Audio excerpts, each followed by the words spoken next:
Mon nom est Naïm Batani, je suis le président directeur général de l'entreprise ISR Technologies, une entreprise de Montréal spécialisée en technologie de l'information et télécommunications. J'aimerais vous présenter un concept émergent qui est celui des villes intelligentes. Ce concept consiste à utiliser les technologies de l'information et des télécommunications pour une gestion plus efficace des infrastructures de la ville. Le résultat est une meilleure qualité de vie des citoyens et une réduction des coûts des opérations des villes. Posons-nous la question, à quoi ressembleraient les villes intelligentes dans les 5 prochaines années? Les infrastructures d'une ville couvrent plusieurs aspects de notre vie quotidienne, tels l'éclairage urbain, le système de transport, l'eau, les édifices publics, les routes, les ponts, etc. Dans une ville intelligente, il s'agit de mettre en place un système nous permettant d'avoir accès régulièrement aux données qui proviennent des éléments essentiels des infrastructures. Ces données nous indiqueraient l'état des infrastructures et elles nous permettront de les contrôler à distance.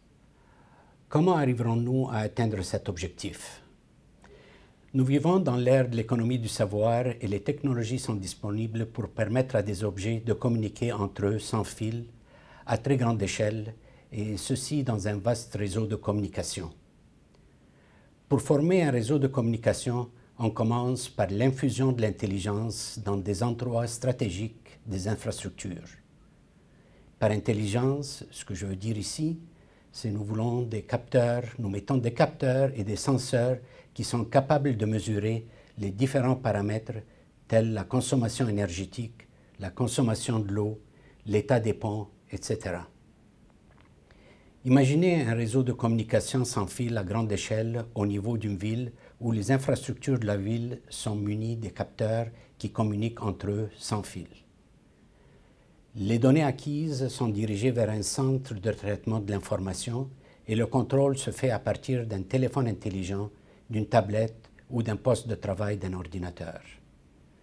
Les communications sont sécuritaires et seules les personnes autorisées ont accès à ce système. Pas d'intrusion ou de perturbation. Dans une ville intelligente, le résultat sera d'augmenter la sécurité publique, réduire la congestion du trafic, réduire la pollution, réduire les émanations de CO2, qui est le dioxyde de carbone, analyser le taux d'utilisation des services afin de les rendre plus disponibles. En résumé, on améliore la qualité de vie et on réduit les coûts des opérations des villes. Je vous propose de commencer avec un réseau de luminaires intelligents pour l'éclairage urbain. Le bon fonctionnement de ce réseau est important pour la sécurité des citoyens. L'éclairage urbain tel que nous le connaissons utilise des lampes à vapeur de sodium à haute pression.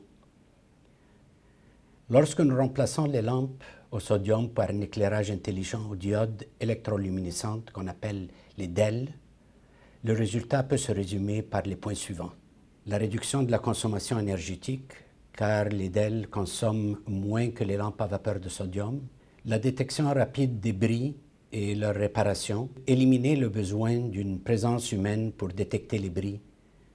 Il y a toujours un rapport quotidien automatisé de l'état de chaque luminaire et le résultat, c'est la réduction du coût de l'entretien. Une durée de vie de 5 à 6 fois plus élevée que les lampes conventionnelles. On a aussi le contrôle de l'éclairage de façon organisée, dépendant du besoin. C'est-à-dire qu'il est maintenant possible de faire la gradation de l'éclairage et ce à distance. Ce projet s'inscrit dans le cadre des programmes de technologies propres puisqu'on réduit les déchets non recyclables. L'économie combinée des coûts de la consommation énergétique et de l'entretien est de l'ordre de 75% par rapport au coût actuel.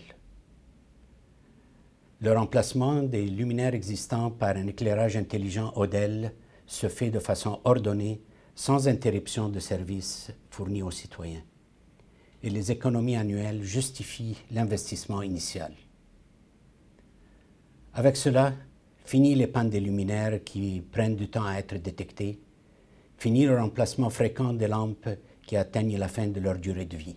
Fini les lampadaires allumés en pleine clarté du jour et ceux qui sont éteints au beau milieu de la nuit.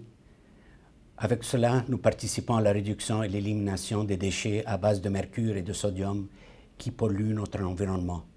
Notre objectif, c'est de réduire la consommation de l'énergie électrique, réduire les dépenses relatives au fonctionnement de l'éclairage des villes et augmenter la qualité de vie des citoyens.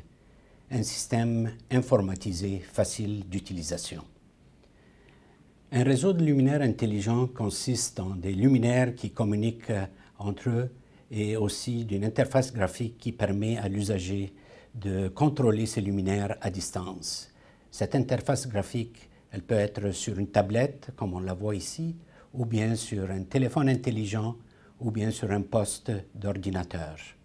Cette tablette permet à l'usager de définir des zones dans lesquelles les luminaires sont installés.